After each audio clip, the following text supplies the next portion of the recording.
There isn't a huge difference in the crops between last week and this week.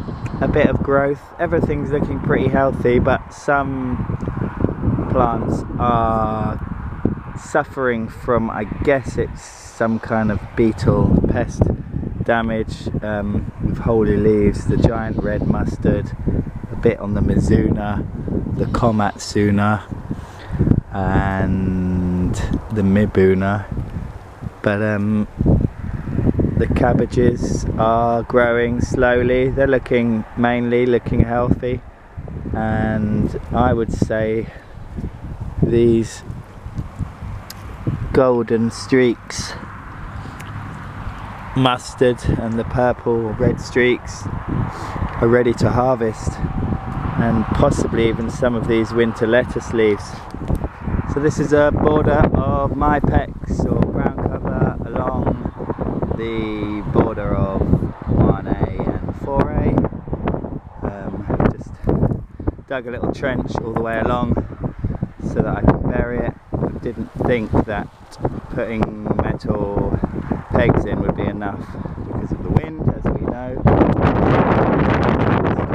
So I've just brushed it down because I didn't want any extra soil on it, which might encourage weeds to start growing up the top.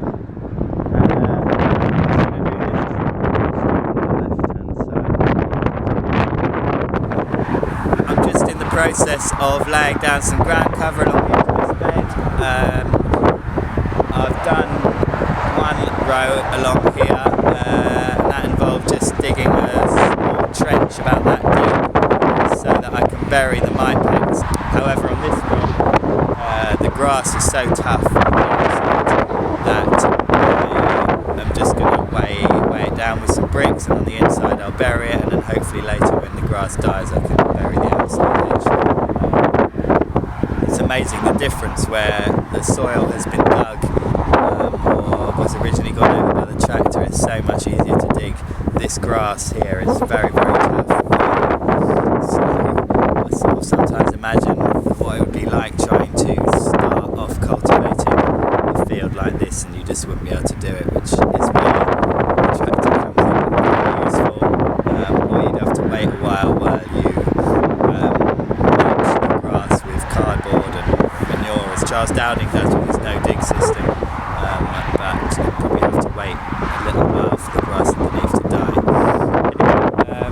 There are various arguments about whether it's good to use this kind of product. It is an oil-based product, and I'm hoping to use as little oil-based products as possible. I don't want to be contributing to climate change. In fact, I'd like to be farming in a way that reduces the amount of carbon dioxide in the atmosphere, and that's called sequestration. And various scientists and farmers now are saying that with the right type of farming methods, we could remove all the carbon dioxide from the atmosphere that has been produced since the beginning of the Industrial Revolution, which I think is pretty amazing.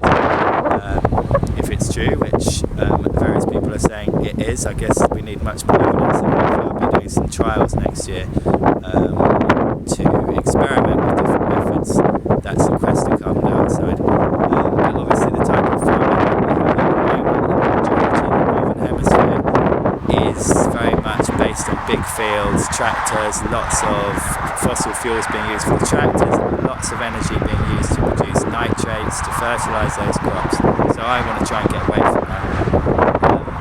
The arguments in favour of using this stuff is that it suppresses the weeds, which means you don't have to go around with a mower, which would use petrol, so you're reducing that impact, and also the time that would be spent dealing with the weeds around the edge you're saving to put into making your crops more productive and adding value. Weeding around the edges, cutting grass doesn't add value to a crop, it's just something you need to do, so I'd rather be doing something else with that time. So this takes a little while to get set up, but once you've done it, hopefully I can then not worry about that weed pressure around the edge. But there are people that would say they don't want to use any plastics at all, they don't want to use any fossil fuels, and I admire people that are farming like that. But I decided to make some compromises along the way. As you've seen, I'm using a fork for pretty much all the cultivation so far, apart from the prior cultivation of a tractor. So having quite a low impact, but obviously using plastics like this does have an impact. But hopefully these will last a few years, and the time that is saved can help to make the farm more productive and more sustainable in the long run. And then maybe eventually I can use them at all, or I can mulch with bark or something else a bit more sustainable.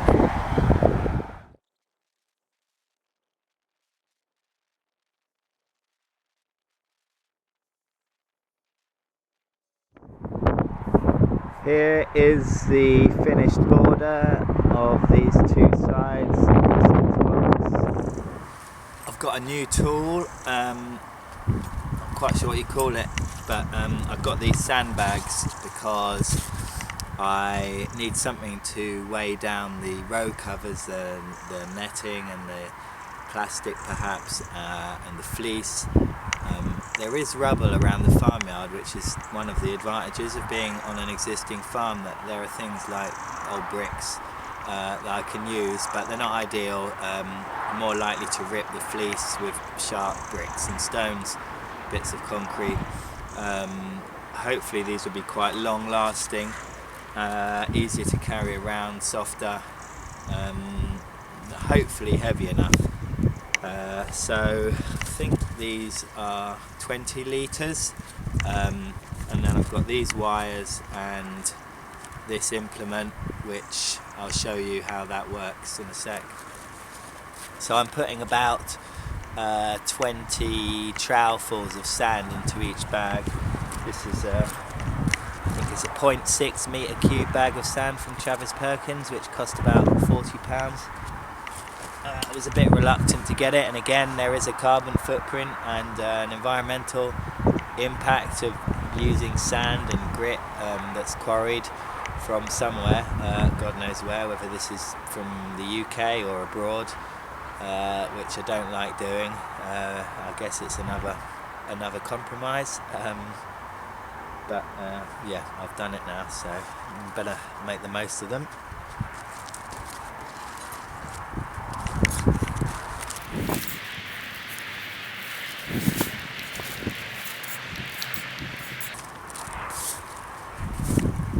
One for luck. So you get this ring and line up the loops, attach that, and then it's about 12 pulls. They told me 2, but I think that's not quite enough.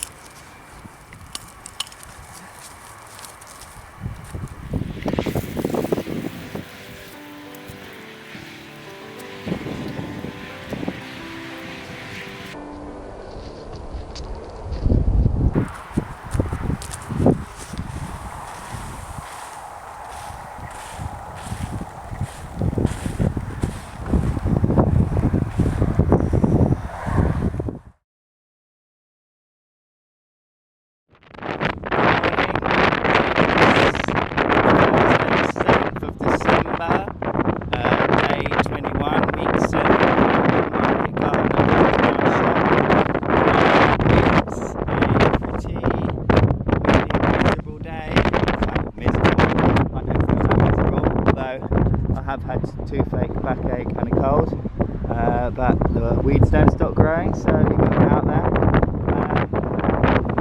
Yeah, you can see the side of the sheet is billowing up. I don't think it's going to come out. There's no sign of it moving around the edges. I'm not sure whether that's just stretching or moving with the tides. Anyway, Storm Caroline is blowing over. It was a bit windy in the night and it started raining this morning. Planted some garlic and broad beans in these 2 beds last week, and then this bed is dug ready for broad beans today. I'm going to split it into 3 sections, 1, 2, 3, 5 meters each, and try 2 rows in one section, 3 rows in another section, and 4 rows in another section, just see what the difference is. Now I've got this ground cover down, which looks okay. A bit tricky because where I was digging the trenches, it was quite close to the plants on either side. So I'm behind the camera, otherwise the wind makes it impossible to hear.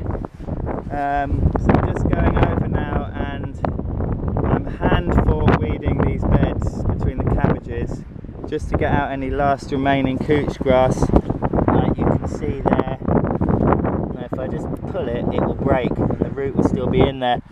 And there is still a fair amount of small bits of root, and with couch grass even the tiniest bit of root will regrow, and then if I leave it for long, which I don't intend to, but if I did leave it for too long, that would take over again. Here's the idea behind the sandbags holding down the road cover.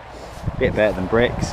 Also the winter purslane is filled out quite a lot, and the Komatsuna. The problem with the Komatsuna and the Mizuna, you see, the idea is that they're planted so close together that they shade out a lot of the weed growth. It's going to be quite hard anyway to get in between there and weeds, so hopefully they're close enough together that there won't be much weed growth. And with these onions and shallots, you don't get so much cover, so you do have to keep them weeded, or some people plant them through plastic. But you can see with this Komatsuna there is a fair bit of leaf damage, which is not ideal if I was trying to sell them, but that's an okay leaf.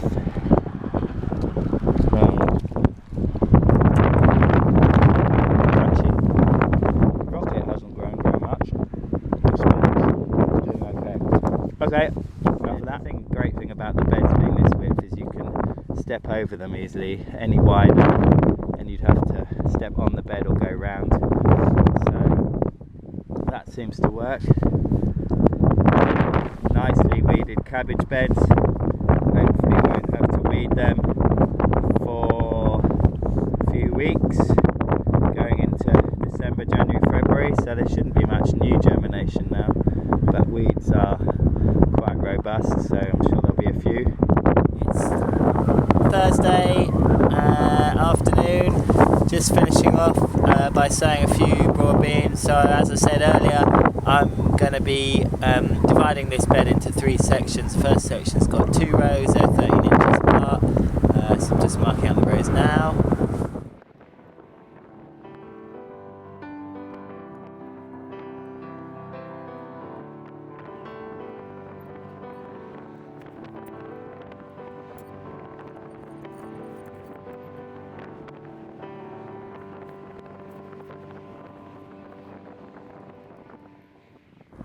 I feel like there must be a better way of doing that and making the trenches, the little trenches for the broad beans, but I guess works for now. It's a bit fiddly. Wouldn't be that easy on a bigger scale. Anyway, let's plant the beans. 8 inches, 23 centimetres between beans. This is my pipe, so I don't have to bend over.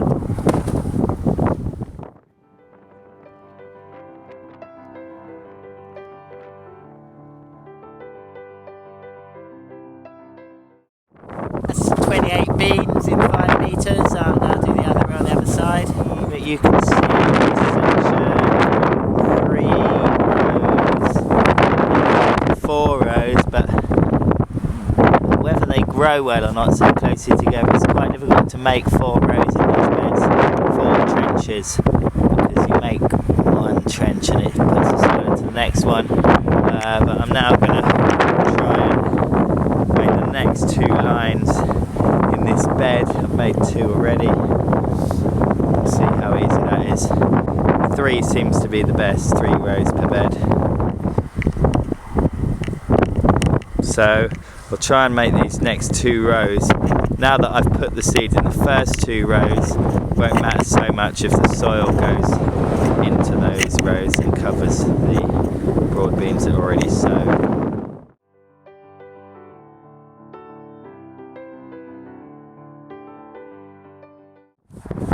You certainly do get some good sunsets here. I'm just finishing off trying to do these hoops for these 2 cabbage beds to get the distance right between the hoops and make sure I've got the length of Enviromesh right, just so the covering is a bit more satisfactory and it's not sagging in the middle. That's the plan anyway. Enjoy the sunset.